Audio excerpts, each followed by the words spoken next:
your grace from beginning to the end. It's your grace. We will never comprehend why you drew the ones who ran from you. What can we do but offer you praise?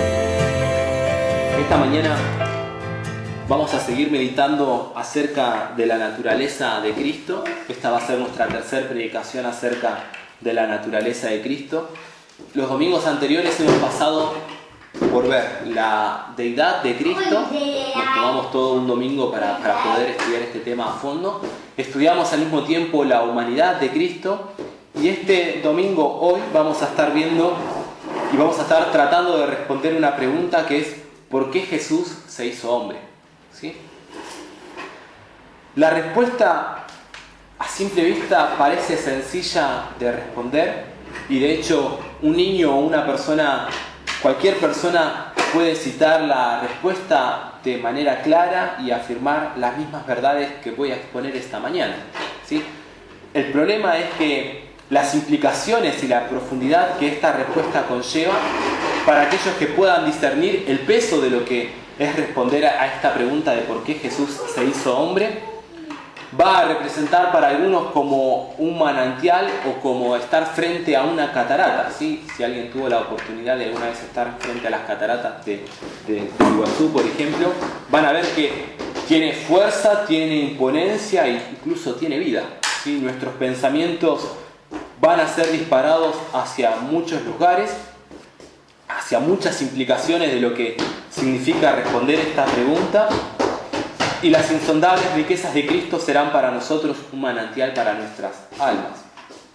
Y anoche, meditando y orando en esto, el Señor también me confrontaba con esto. Entonces, si por un instante nuestra carne o el diablo mismo pone un pensamiento o un comentario similar a esto, como esto es una cosa menor, este tema yo ya lo he estudiado en algún otro tiempo, no hay nada nuevo en cuanto a este asunto, mis queridos hermanos, déjenme advertirles que despierten y que estén atentos, puesto que el diablo quiere distraer su atención. Lo mismo puede acontecer en cuanto a las conclusiones finales de esta serie, de este sermón que vamos a tocar en esta mañana. Las implicaciones que vamos a estar viendo al final, y se los estoy advirtiendo al comienzo de la predicación. El diablo puede, incluso nuestra misma carne, tentarnos a decir: esto yo no lo puedo hacer, esto no lo puedo aplicar, esto no se aplica a mi vida. ¿Sí? Y hermanos, tenemos que ser conscientes de esto. Nuestra carne, el diablo, nuestra parte no redimida, no quiere bajo ninguna forma que exaltemos a Cristo y que vivamos de acuerdo a sus mandamientos. Entonces, a la hora de exponer acerca de la naturaleza de Cristo, debemos ser conscientes que estamos batallando contra nuestra naturaleza no redimida, estamos batallando contra las distracciones que el diablo está poniendo continuamente en nuestras mentes, estamos batallando en contra de todo un contexto de pensamiento que se levanta para que la verdad del Evangelio no resplandezca. Entonces, no debemos ser inocentes a la hora de tocar este asunto. Y sobre todo esta mañana que vamos a estar viendo el por qué Jesús se hizo hombre, sino que debemos estar velando, continuamente velando y estando atentos a cómo el diablo va a querer robar esta semilla. ¿Sí? Debemos estar atentos, ¿sí?, a lo que el Señor vaya a mostrarnos por medio de su palabra. Y es por eso también que antes de arrancar esta serie venimos orando. ¿Sí? No solamente oramos para dar inicio a la prédica, sino también para que el Señor ilumine nuestros pensamientos y nos lleve, el Espíritu Santo nos lleve a toda verdad. ¿Sí? Y vamos a orar, ¿sí? Vamos a orar también para encomendar puntualmente esta prédica esta mañana. Señor amado, te ruego que en esta mañana, Señor, nuestros pensamientos puedan ser guiados a tu palabra, Señor.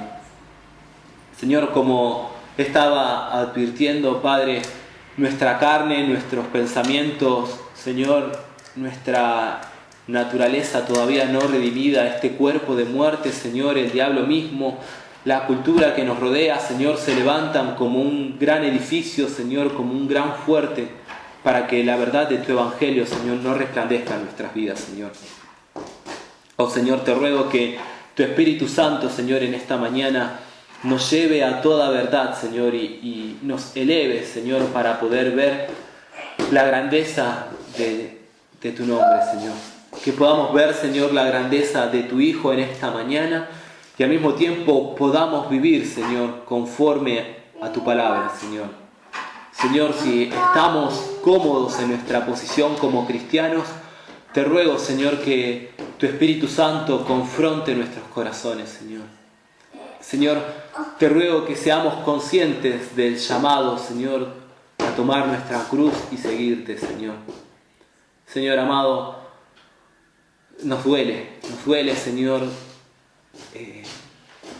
o mejor dicho, hay un aparente dolor en un comienzo, Señor, al tener que morir a cada uno de nosotros, Señor, al morir a uno mismo, Señor, y seguirte. Pero Padre, tu palabra nos muestra que hay un gozo, Señor. Hay un gozo al descubrir tu Evangelio, Señor. Hay un gozo al descubrir las maravillas de tu Hijo, Señor. Hay un gozo al descubrir lo que Cristo ha ganado por nosotros, Señor, y lo que Cristo es por nosotros, Señor. Señor, estando en esta tierra, vos definiste que el reino de los cielos es semejante a un hombre que encuentra una perla de gran valor en un campo y vende todo, Señor, para comprar ese campo, Señor. Y lo vende con gozo, Señor.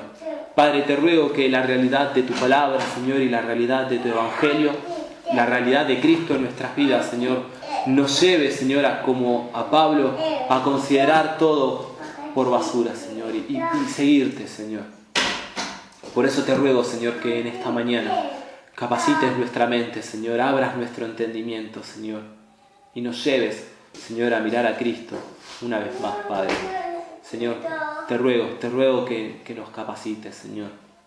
Sin la obra de tu Espíritu Santo, Señor, mis palabras van a sonar como un metal solamente, Señor. Por eso te ruego, Señor, que tu Espíritu Santo cale hondo en nuestros corazones, Señor, y nos lleve a vivir conforme a tu palabra. En tu nombre oramos, Jesús. Amén, Señor. Como les dije, esta mañana vamos a estar tratando de responder esta pregunta: ¿por qué Jesús se hizo hombre? Y es un poco la conclusión de ver los domingos anteriores, del por qué la humanidad de Cristo y por qué la divinidad de Cristo. ¿Sí? Básicamente vamos a estar tomando 3 puntos. Y vamos a estar viendo, en primer lugar, el motivo de la encarnación. En segundo lugar, la salvación mediante el Dios hombre. Y en tercer lugar, vamos a estar viendo las aplicaciones y las implicaciones. Y puntualmente vamos a estar viendo el carácter central de la cruz. ¿Sí? Estos 3 puntos van a ser lo que vamos a desarrollar en esta mañana. El motivo de la encarnación, la salvación mediante el Dios hombre, y vamos a estar viendo las aplicaciones e implicaciones. Y sobre todo vamos a estar pensando acerca del carácter central de la cruz. ¿Sí? Y esto también va a unir todo lo que vimos tanto en las predicaciones anteriores como también en nuestra vida personal como cristianos. Entonces, en cuanto al motivo de la encarnación, hay un padre de la fe que se llama Anselmo de Canterbury, que vivió más o menos por el año 1100.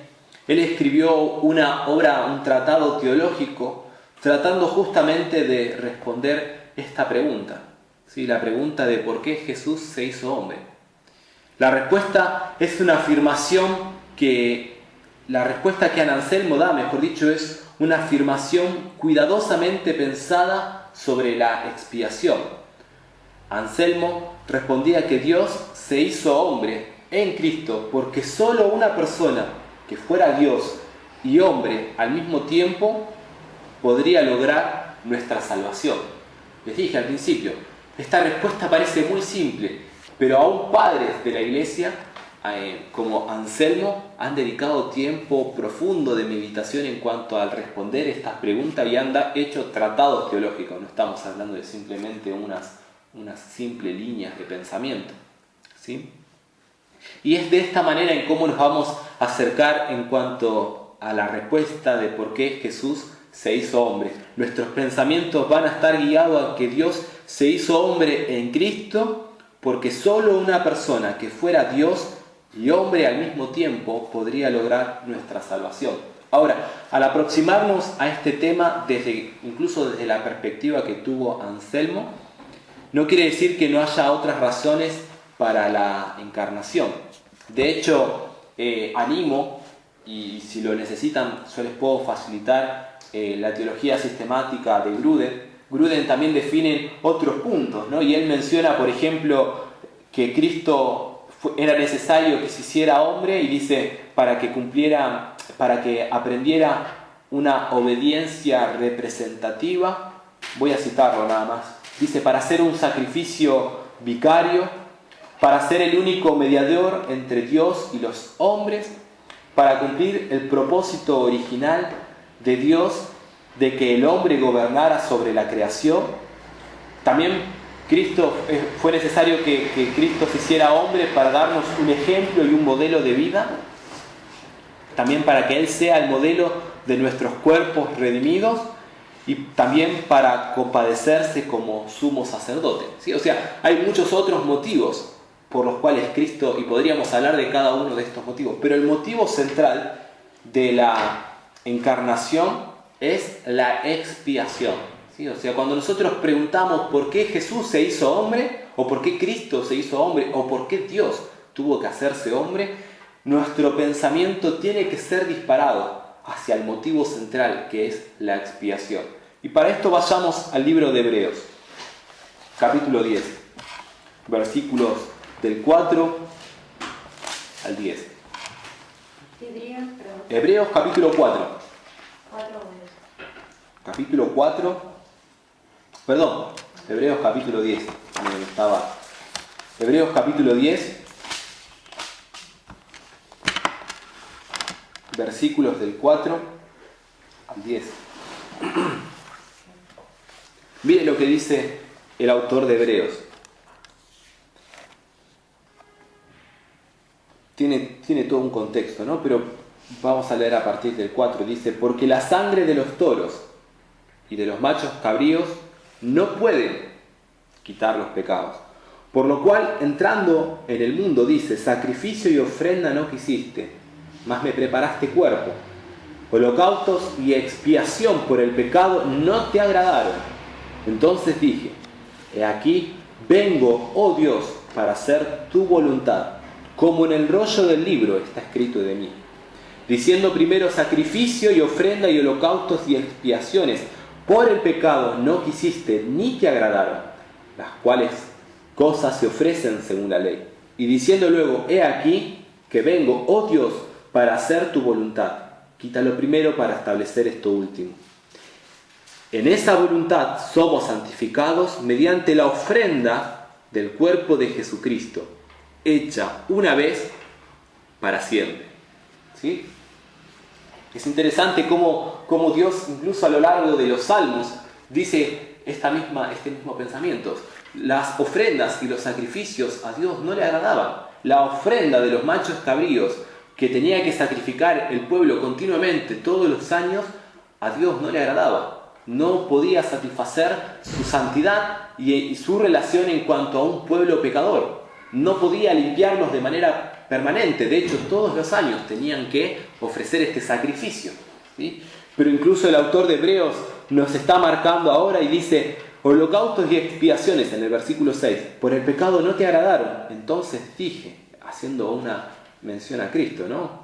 Cristo mismo el que dice, he aquí vengo, oh Dios, para hacer tu voluntad, como en el rollo del libro que está escrito de mí. ¿Sí? Y más adelante en el versículo 10 dice, en esa voluntad somos santificados mediante la ofrenda del cuerpo de Jesucristo, hecha una vez y para siempre. ¿Por qué era necesario que Dios se hiciera hombre? ¿Por qué era necesario que Jesús se hiciera hombre?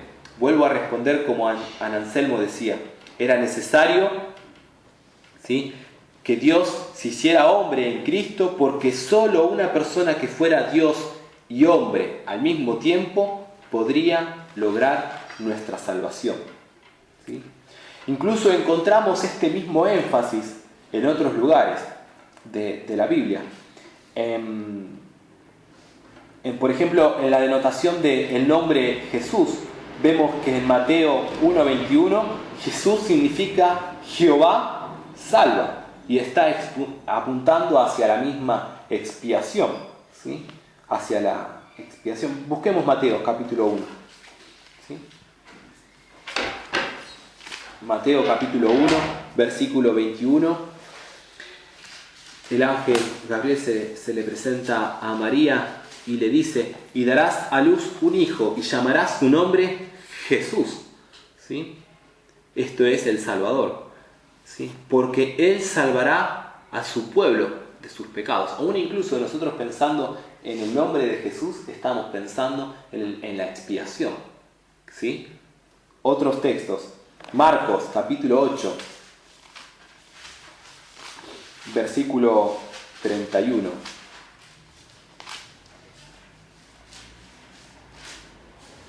Miren cómo Jesús enseñaba a sus discípulos.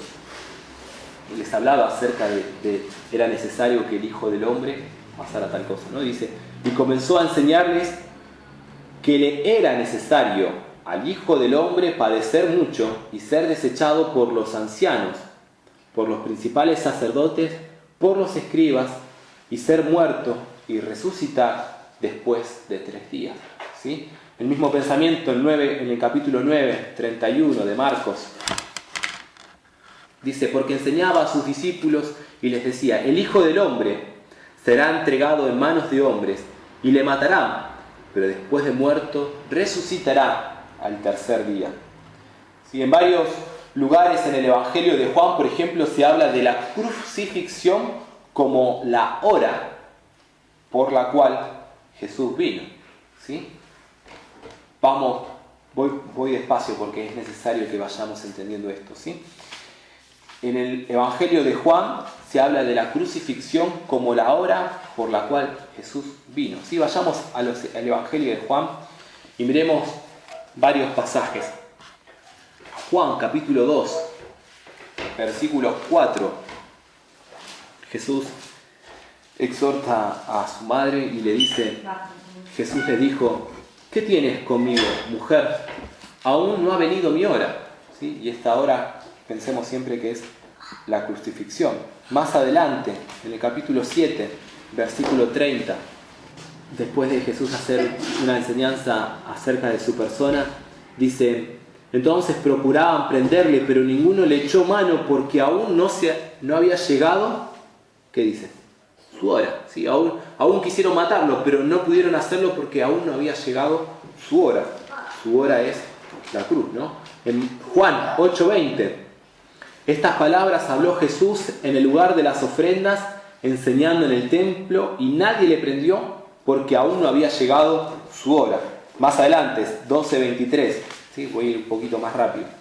12:23, Jesús les respondió diciendo, ha llegado la hora para que el Hijo del Hombre sea glorificado. ¿Sí? Más adelante, en el versículo 27 del capítulo 12, ¿no? Seguimos. Ahora está turbada mi alma, ¿y qué diré? Padre, sálvame de esta hora, mas para esto he llegado a esta hora. En el capítulo 13, versículo 1, antes de la fiesta de las Pascuas, sabiendo Jesús que su hora había llegado para que pasase de este mundo al Padre, como había amado a los suyos que estaban en el mundo, los amó hasta el fin. Y en el 17, capítulo 1, estas cosas habló Jesús y levantando los ojos al cielo, dijo, Padre, la hora ha llegado, glorifica a tu Hijo para que también tu Hijo te glorifique a ti. Además, la muerte de Jesús también es el tema central del Antiguo Testamento. ¿Sí? Primero con el significado cabal de los sacrificios, como nos mostraba el autor de Hebreos. Los sacrificios eran una ofrenda continua y también un recordatorio, era una sombra. ¿Sí? Como los pecados no podían ser limpiados por medio del sacrificio de los machos cabríos, siempre era para el pueblo de Israel un recordatorio, una memoria, una sombra de lo que estaba por venir. La salvación, como dice varios pasajes del Antiguo Testamento, la salvación es de Jehová. ¿Sí? Entonces, el pueblo estaba esperando también de manera continua cómo Dios iba a redimir. Y entonces cada vez que ofrecía un sacrificio simplemente estaban también recordando que en algún momento lo perfecto iba a ser revelado, ¿sí? Pero encontramos pasajes y profecías más específicas acerca del Redentor venidero. Isaías capítulo 53. Isaías capítulo 53, vamos a leerlo.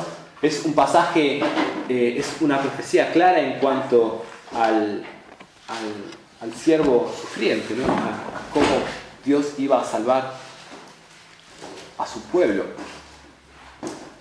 Isaías 53, capítulo 1, dice, ¿quién ha creído a nuestro anuncio? ¿Y sobre quién se ha manifestado el brazo de Jehová? Subirá cual renuevo delante de él, y como a raíz de tierra seca, no hay parecer en él, ni hermosura. Le veremos, mas sin atractivo, para que le deseemos. Despreciado y desechado entre los hombres, varón de dolores, experimentado en quebranto, y como que escondimos de él el rostro. Fue menospreciado y no lo estimamos. Ciertamente llevó él nuestras enfermedades y sufrió nuestros dolores, y nosotros le tuvimos por azotados, por herido de Dios y abatido. Mas él herido fue por nuestras rebeliones, molido por nuestros pecados. El castigo de nuestra paz fue sobre él, y por sus llagas fuimos nosotros curados. Todos nosotros nos descarriamos como ovejas, cada cual se apartó por su camino, mas Jehová cargó en él el pecado de todos nosotros. Angustiado él y afligido, no abrió su boca. Como cordero fue llevado al matadero, y como oveja delante de sus trasquiladores, enmudeció y no abrió su boca. Por cárcel y por juicio fue quitado. Y su generación, ¿quién la contará? Porque fue cortado de la tierra de los vivientes, y por la rebelión de mi pueblo fue herido. Y se dispuso con los impíos su sepultura, mas con los ricos fue en su muerte, aunque nunca hizo maldad ni hubo engaño en su boca. Con todo eso, Jehová quiso quebrantarlo, sujetándole a padecimientos. Cuando haya puesto su vida en expiación por el pecado, verá linaje, vivirá por largos días, y la voluntad de Jehová será en su mano prosperada. Verá el fruto de la aflicción de su alma y quedará satisfecho. Por su conocimiento justificará mi siervo justo a muchos, y llevará las iniquidades de ellos. Por tanto, yo le daré parte con los grandes, y con los fuertes repartirá despojos, por cuanto derramó su vida hasta la muerte, y fue contado con los pecadores, habiendo él llevado el pecado de muchos y orado por los transgresores. La profecía de Isaías 53 en cuanto a cómo Dios mismo iba a cargar el pecado de todo el pueblo en su Hijo, en su siervo, es una muestra clara acerca de la obra de Cristo, ¿sí? Entonces, la expiación, ¿sí?, lo vuelvo a enfatizar, es la causa real de la encarnación. Nosotros, al mirar el Antiguo Testamento, estamos expectantes de cómo Dios va a obrar en salvación, cómo Dios está manifestando las obras de su pacto, de su promesa, de que Él mismo iba a redimir a su pueblo, y al mirar nosotros el Nuevo Testamento vemos cómo Dios hizo esto en medio de Cristo, ¿sí? Incluso Jesús les enseñó a sus discípulos apesadumbrados que iban camino a Emaús que el Antiguo Testamento predecía su muerte y su resurrección. Lucas capítulo 24, los versículos del 25 al 27. Miren cómo Jesús exhorta a sus discípulos. Entonces les dijo: oh insensatos y tardos de corazón para creer todo lo que los profetas han dicho. ¿No era necesario que el Cristo padeciera estas cosas y que entrara en su gloria? Y comenzando desde Moisés y siguiendo por todos los profetas, les declaraba en todas las Escrituras lo que de él decía.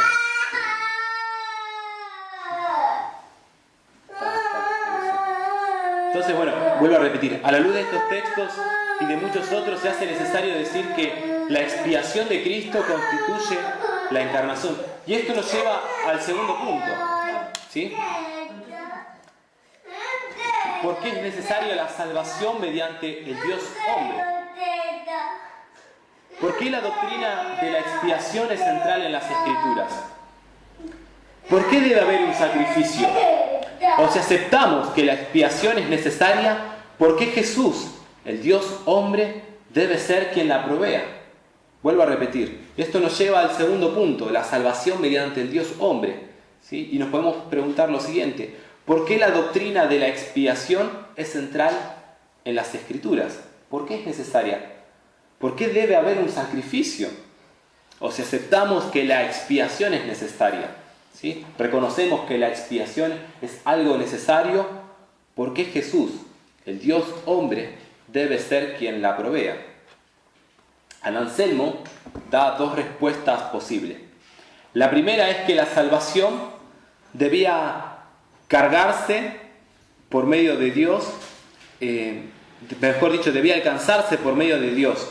Ningún otro podría lograrla. Resulta evidente que ningún hombre o mujer podía alcanzarla, ya que somos nosotros los que estamos en problemas en primer lugar. Estamos en esta situación debido a nuestra rebelión. Hemos pecado contra las justas leyes y decretos de Dios. Además, hemos sufrido los efectos del pecado, a tal extremo que nuestra voluntad está sometida y por lo tanto ni siquiera podemos optar por agradar a Dios, y mucho menos agradar a Dios efectivamente. Si hemos de ser salvos, solo Dios, quien tiene tanto el poder y la voluntad de salvarnos, debe ser quien nos salve. Esto decía Anselmo en el año casi fines del 900, ¿sí?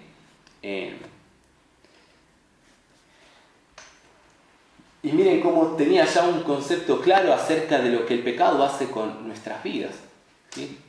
Miren, Anselmo dice de una manera clara: hemos sufrido los efectos del pecado a tal extremo que nuestra voluntad está sometida. Aún no había llegado Lutero para hablar acerca de la libertad esclava, y ni mucho menos Calvino para mencionar que en sus puntos acerca de las doctrinas de la gracia, que el hombre está muerto en sus pecados. Sí, es una enseñanza que viene a raíz de estudiar la palabra de una manera simple, de una manera sana, ¿sí? Y es al ver, como lo hemos estudiado hace un tiempo, el pecado ha distorsionado a tal forma nuestro corazón que ya ni siquiera podemos buscar agradar a Dios. Entonces, la salvación podía ser alcanzada solamente por medio de Dios. Ningún otro puede hacerlo. El hombre, por su propia condición, está esclavo a su propia voluntad. Su distorsión, mejor dicho, la distorsión que el pecado ha hecho en su corazón es tan grande que ni siquiera busca agradar a Dios, y ni mucho menos puede hacerlo conforme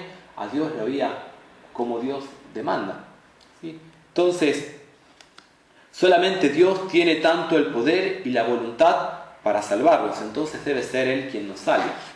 Pero en segundo lugar, la segunda respuesta que Anselmo dio es que si bien aparentemente es una contradicción, la salvación debe ser alcanzada por el hombre. El hombre es quien le ha fallado a Dios y debe ser por lo tanto quien arregle el mal que ha hecho. Dada esta situación, la salvación solo puede ser lograda por aquel que al mismo tiempo es Dios y hombre, o sea, por Cristo, ¿sí? Aclaro un poco este segundo punto de Anselmo. El hombre es quien ha pecado contra Dios. Si bien es verdad que Dios es el único que puede obrar en salvación, la ecuación para que cierre de manera perfecta, el hombre tiene que redimir su responsabilidad ante el quebranto de la ley justa de Dios. El hombre es el que está en una condición desfavorable delante de Dios, no Dios, ¿sí? Entonces es el hombre también el que debía alcanzar la salvación.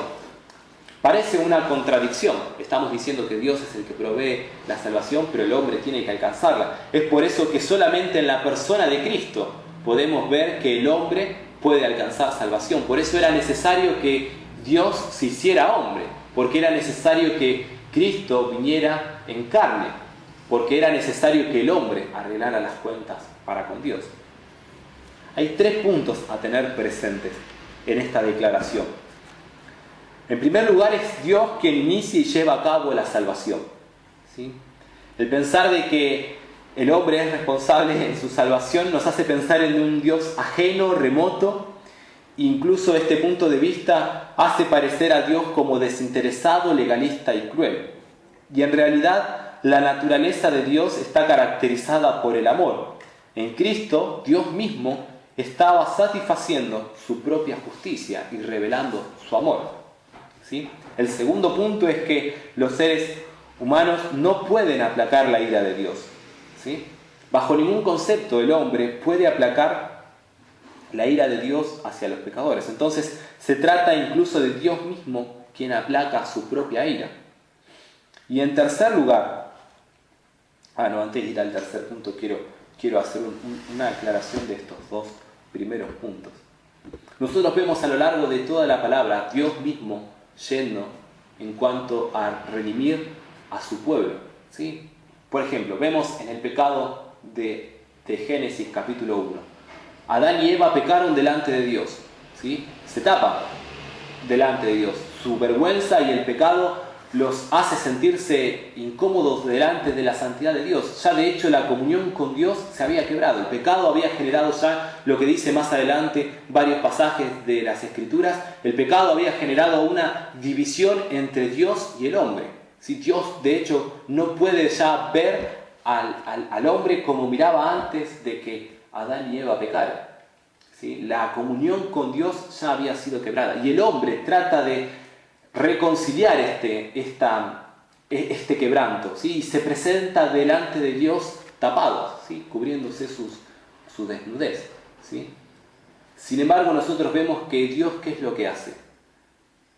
Los cubre con pieles, ¿sí? Nosotros vemos cómo Dios en su amor, y incluso son las primeras muestras de que era necesario el sacrificio, porque lo que antes no había en el jardín del Edén, antes de la caída, había una comunión sana entre incluso el hombre y el animal. Y ahora, por medio del pecado, Dios está mostrando que es necesario el sacrificio de un animal para poder cubrirlos, ¿sí? Les está revelando su pecado e incluso también está revelando su amor. Es Él el que los está cubriendo de una manera digna, ¿sí? Son espejos de lo que Cristo iba a hacer de manera perfecta, ¿sí? Cuando se hiciera presente. De hecho, Jesús mismo enseña que cuando nosotros nos acercamos a las bodas del Cordero, aquellos que no están vestidos de bodas van a ser echados afuera de las fiestas, donde es el lloro y el crujir de dientes,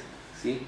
Entonces, el vestirnos de Cristo, nosotros incluso lo vemos aún en Génesis, como Dios Padre, en amor, viste a Adán y a Eva, ¿sí? Nosotros vemos continuamente en las Escrituras a Dios dando de su amor y mostrando y revelándose, y es Él el que se acerca. De hecho, el cumplimiento del pacto es una promesa que Dios mismo garantiza. Este es mi pacto que yo haré con ustedes. Grabaré en su corazón mis leyes y haré que ustedes anden en mis estatutos. Es Dios mismo quien se involucra en este pacto. Entonces, Dios es el que inicia y lleva a cabo la salvación. Y este mismo punto nos lleva a considerar que ningún ser humano puede aplacar la ira de Dios, ¿sí? Era necesario que el hombre llevara y se hiciera cargo del pecado que había hecho el cometido delante del Padre. Pero así como las ofrendas y los sacrificios que no le agradaron a Dios no podían satisfacer la necesidad de justicia, el hombre por sí mismo, el hombre natural por sí mismo, jamás podría absorber sobre sí mismo la ira eterna del Padre. Era necesario que aquel que iba a absorber la ira eterna de Dios sea también en su esencia eterna. Jesús mismo, al ser hombre y Dios, absorbió el castigo eterno que el hombre merecía. Por eso era necesario que el Hijo del Hombre sea hecho carne. Era necesario que el hombre, que Cristo sea 100% hombre y 100% Dios. De ningún otro modo podía absorber el castigo eterno que iba a merecer el pueblo, ¿sí? Que iba a merecer aquellos que se escudan en Cristo. Entonces, Cristo era necesario que fuera eterno en su naturaleza, en su deidad, para absorber el castigo eterno que Dios tenía para con los hombres, ¿sí? El tercer punto es que la sustitución no es una sustitución en un sentido superficial.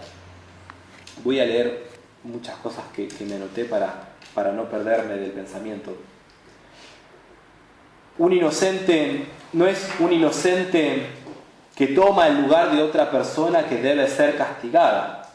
Se habla de una sustitución en un sentido más profundo. Quien toma el lugar del hombre para poder satisfacer la justicia de Dios es en realidad uno que se ha hecho hombre a sí mismo, ¿sí? Y que por lo tanto podemos considerarlo como nuestro representante. Un autor escribe y dice: Dios no solamente es perfectamente santo, sino que Él es la fuente y el modelo de la santidad. Él es el origen y el sustentador del orden moral del universo. Debe ser justo. El juez de toda la tierra debe hacer lo que está bien. Es por eso que resulta imposible, por los requisitos de su propio ser, que tratara ligeramente al pecado y comprometiera su santidad. Si el pecado había de ser perdonado, debía ser sobre alguna base que reivindicara toda la santa ley de Dios, que no es un mero código, sino el orden moral de toda la creación. Pero dicha reivindicación debía ser extremadamente costosa. ¿Costosa para quién? No para el pecador perdonado, porque no había ningún precio que fuera posible pedirle para su perdón. Por lo tanto, Dios mismo se propuso pagar el precio, ofrecer un sacrificio tan tremendo que no quedara duda sobre la gravedad de su condena del pecado que estaba perdonando, pero que al mismo tiempo demostrara su amor que lo impulsa a pagar el precio, que sería la maravilla de los ángeles y produciría la gratitud en adoración del pecador redimido. ¿Sí? Fin de la cita. El precio se pagó. Dios lo pagó. El Hijo se dio a sí mismo, llevó nuestros pecados y nuestra maldición. El Padre entregó a su Hijo, a su unigénito Hijo, a quien amaba. Pero se pagó por Dios hecho hombre, quien no solo tomó el lugar del hombre culpable, sino también que pasó a ser su representante. El Hijo Divino, una de las tres personas del único Dios, a través de quien desde el comienzo de la creación Dios se ha revelado a sí mismo al hombre, tomó la naturaleza del hombre sobre sí y así se convirtió en nuestro representante. Se ofreció como un sacrificio en nuestro lugar, llevando nuestro pecado sobre su cuerpo en la cruz. Sufrió no solamente la angustia física, sino también el horror espiritual e inconmensurable de ser identificado con el pecado que tanto se oponía. Fue así que bajo la maldición del pecado, por lo que por un tiempo su comunión con Dios se quebró. Esto lo hemos estudiado en su momento, pero Cristo, la tercer parte de la Trinidad, el unigénito Hijo de Dios, el Hijo a quien Dios tanto amaba, se convierte en aquello a lo cual Dios mismo aborrece.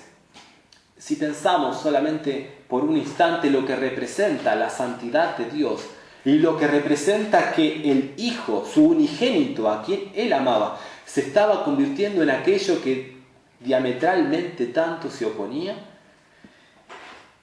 nuestra cabeza no alcanza a abarcarlo. Cristo mismo, aquel Jesús mismo, quien tenía una comunión perfecta con Dios el Padre, deja de tener esa comunión perfecta al recibir el pecado de todos nosotros. Dios mismo proclamó así su infinita abominación del pecado, haciéndose sufrir todo eso en lugar de los culpables, para perdonar con justicia. El amor de Dios encontró su perfecto equilibrio porque no se ha echado atrás frente al más grande de los sacrificios, para que nosotros pudiésemos ser salvos de la muerte eterna mediante lo que Él padeció. Fue así posible que Él fuera justo y que justificara al creyente, porque como el dador de la ley y como el sustituto de la raza rebelde del hombre, Él mismo sufrió el castigo de la ley quebrada. Es lo que dice Romanos, lo que dice Pablo en Romanos. Era necesario que Cristo reivindicara la justicia de Dios, el sea justo y el que justifique a los que son de la fe en Cristo. Era necesario que Él mismo se presentara como el sustituto perfecto, puesto que solamente Él podía llevarlo a cabo. ¿Sí? Ahora, esto nos lleva al tercer y último punto con las implicaciones. El carácter central de la cruz. Y vamos a estar mencionando algunas conclusiones a partir de la explicación de la encarnación. En primer lugar, la conclusión es que el Calvario y no Belén constituye el centro del cristianismo. Vuelvo a mencionarlo. El Calvario y no Belén constituye el centro del cristianismo. La encarnación es importante. Nosotros podemos ser asombrados en el hecho de que Dios se hace hombre. Y podemos incluso estar asombrados de que Dios en Belén es un bebé, ¿sí? Que nace de una manera extraordinaria, pero ese no es el punto del cristianismo. El punto del cristianismo nos lleva a la conclusión del por qué Cristo, por qué era necesario que el Dios se hiciera hombre, por qué era necesario que existiera un Belén, porque era necesario que hubiera un Calvario, era necesario que nuestra mirada desde el Belén se dirigiera hacia el Gólgota, ¿sí? Era necesario que Cristo se hiciera hombre para expiar los pecados de su pueblo. Entonces, el Calvario y no Belén constituye el centro del cristianismo. Cuando nosotros meditamos en esto, las implicaciones son muchas. Incluso no lo mencioné porque por ahí lo tomo más adelante y lo retomo. Pero Cristo se hizo hombre de una manera en que ninguno de nosotros podemos entender.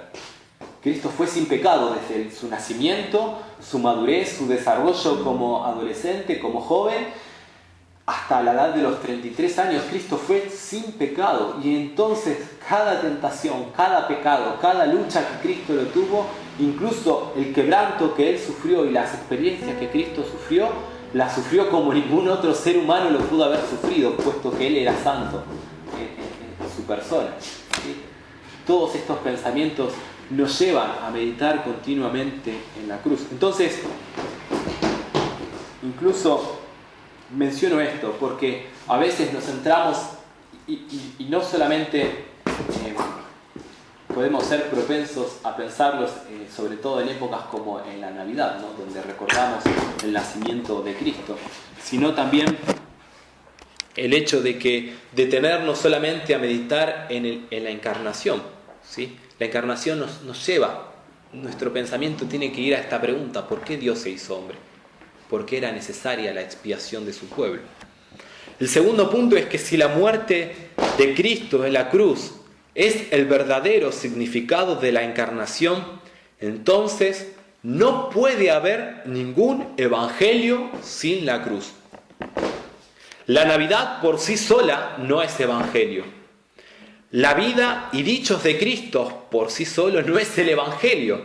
Incluso la resurrección, con toda la importancia que tiene en el esquema final de toda la obra de Cristo, no es el evangelio por sí solo.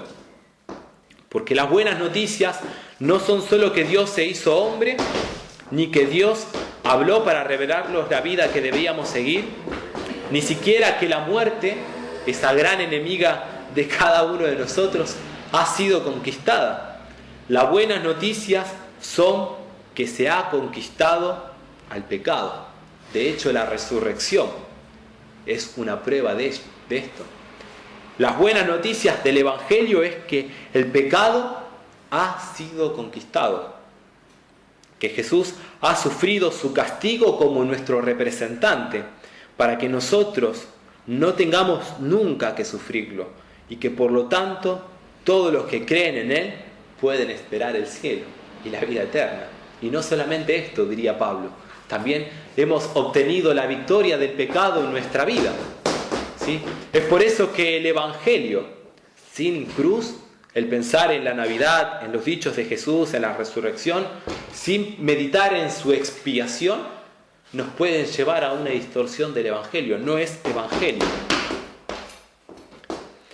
Me anoté este pensamiento. Cualquier Evangelio que solo hable del acontecimiento de Cristo, entendiéndose por esto la encarnación sin expiación, es un falso Evangelio.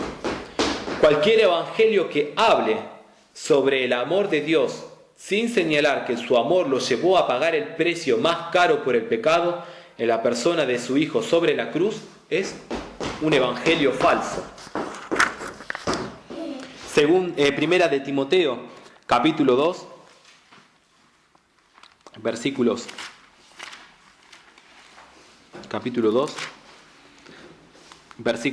5 y 6. Pablo le dice a Timoteo: porque hay un solo Dios y un solo mediador entre Dios y los hombres, Jesucristo, hombre, el cual se dio a sí mismo en rescate por todos, de lo cual se dio testimonio a su debido tiempo.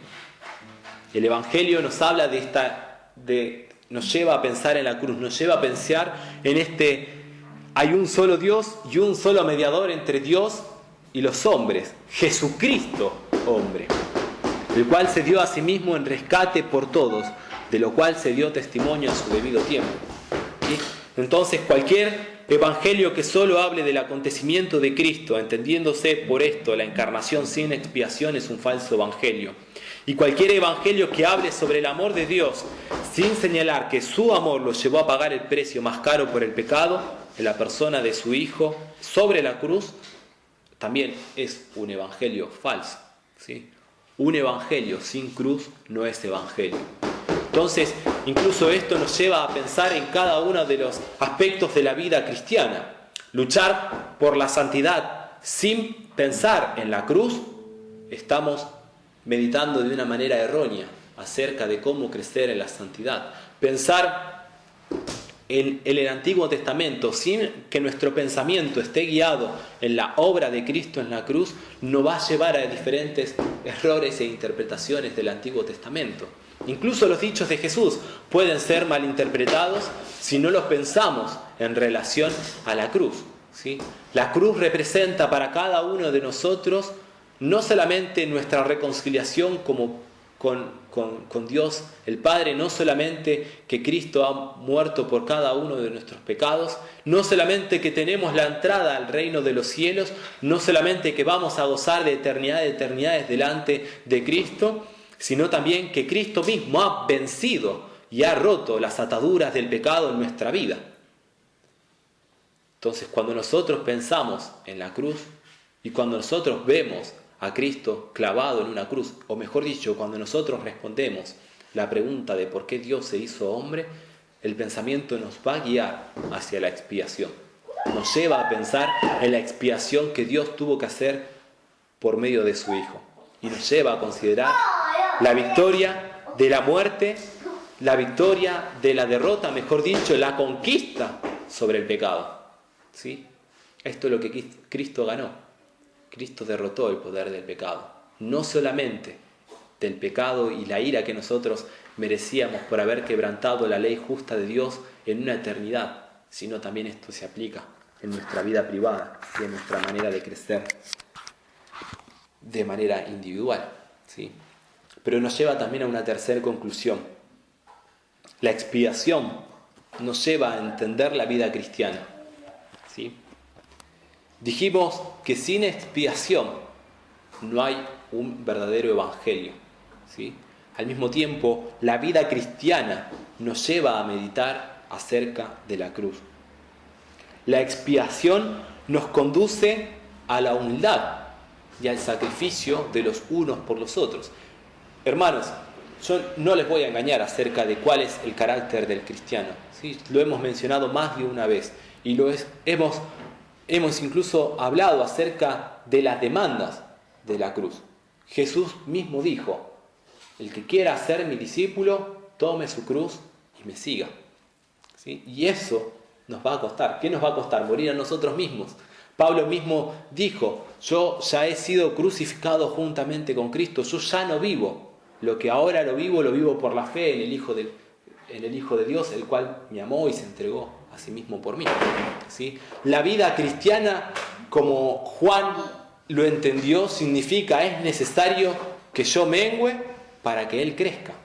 Entonces, la vida cristiana significa, y pensar en la expiación, es necesario que nosotros moramos cada uno de nosotros, es necesario que cada uno de nosotros pase por un proceso de muerte todos los días para que Cristo sea exaltado. Es necesario que Ariel muera y que en la medida que vaya creciendo en este proceso de santificación y de conformarme a la estatura de Cristo, el carácter y el valor de Cristo crezca cada vez más y más en mi vida. ¿Dónde está el Ariel antiguo? ¿Dónde está el orgullo de Ariel? ¿Dónde está la arrogancia de Ariel? ¿Dónde están los propósitos y los planes y los desafíos que yo tenía para mi propia vida? Han sido clavados juntamente con Cristo. Y es necesario que yo muera y que Cristo sea exaltado. Es necesario que yo mengüe para que Él sea exaltado.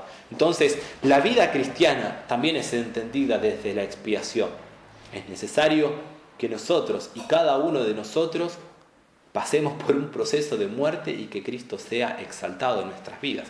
Esto es, dicho de otra forma, el crecer en la semejanza de Cristo.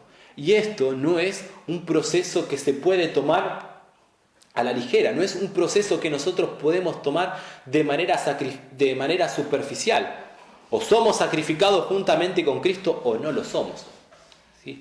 No es que hay unas medias tintas en este proceso, no es que yo puedo tener un proceso en el cual yo pueda mostrar mi carácter como cristiano, pero en la vida real no. Nos lleva simplemente a ser íntegros en nuestra naturaleza. Segunda de Corintios, capítulo 8. Segunda de Corintios, capítulo 8,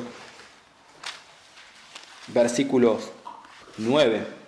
Pablo le dice a los creyentes de Corintios: porque ya conocéis la gracia de nuestro Señor Jesucristo, que por amor a vosotros se hizo pobre, siendo rico, para que vosotros en su pobreza fueseis enriquecidos.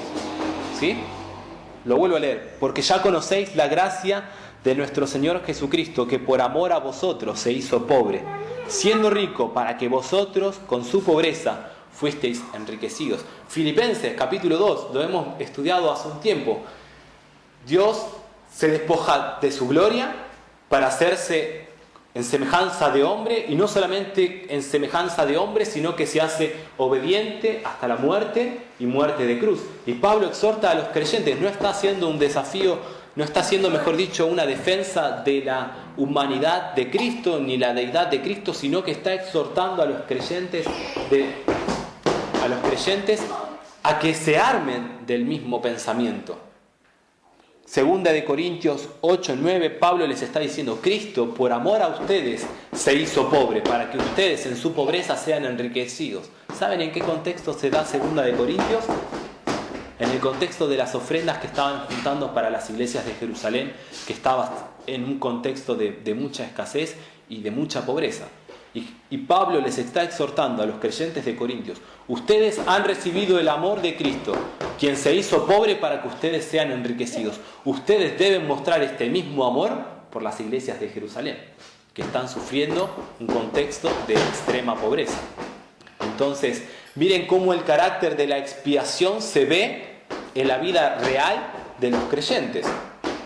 De hecho, Primera de Juan 3:16, un texto que ya lo hemos estudiado y lo hemos mencionado más de una vez, pero este va a ser nuestro texto final.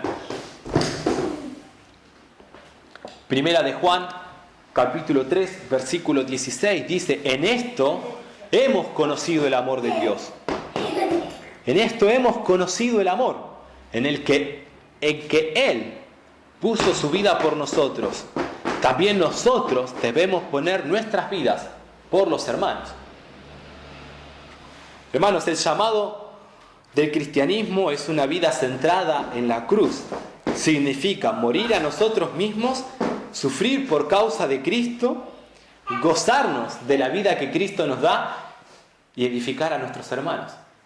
Esto es el carácter de Cristo, esto es lo que Cristo nos ha llamado, ¿sí?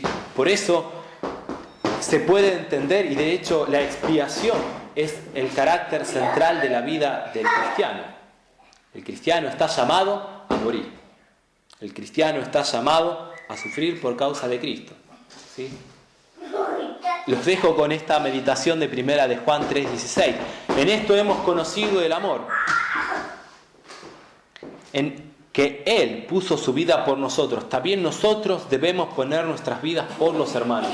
El contexto sigue y habla de manera clara cómo ponen la vida por sus hermanos. Pero también les dejo este desafío para que ustedes oren en sus casas y piensen conforme a cómo muestro el amor de Dios por mis hermanos. ¿Cómo conozco el amor de Dios? ¿He conocido el amor de Dios? ¿Cómo se está manifestando esto de una manera práctica con mis hermanos? Ya lo he mencionado más de una vez. El desafío que nosotros tenemos como iglesia es ser una comunidad de creyentes. ¿Sí? Una comunidad de creyentes, un cuerpo de creyentes. De hecho, eso es la iglesia. ¿Sí? Somos nuevitos, estamos creciendo, estamos en pañales en muchas cosas.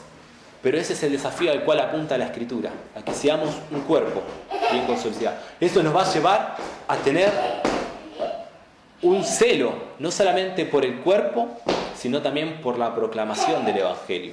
¿Sí? Y eso nos va a llevar también a vivir la vida de una manera centrada en Cristo. Cada uno en sus diferentes contextos, cada uno en sus diferentes realidades, pero todos motivados por el mismo principio, como los puritanos hacían cuando estudiaban las Escrituras. Ellos entendían que hay una verdad, no hay muchas verdades en el texto, hay una sola verdad, pero tenemos diferentes aplicaciones a esa verdad. ¿Sí? Hay una sola verdad. El amor de Dios es conocido en que nosotros debemos también dar nuestras vidas por los hermanos. Ese es el principio. Esa es la verdad que se encuentra en las Escrituras. Cada uno en sus diferentes contextos, en sus diferentes fuerzas, conforme a los dones que Dios les ha dado a cada uno de ustedes, en sus diferentes y diversidad de dones que Dios dio a su iglesia, va a poder poner en práctica este versículo. ¿Sí? Ese es el desafío que tenemos por delante. ¿Sí? De vuelta, si tenemos que respondernos por qué era necesario que Dios se hiciera hombre, nos lleva a meditar acerca de su expiación. ¿Sí? Vamos a orar. It's your grace from beginning to the end. It's your grace.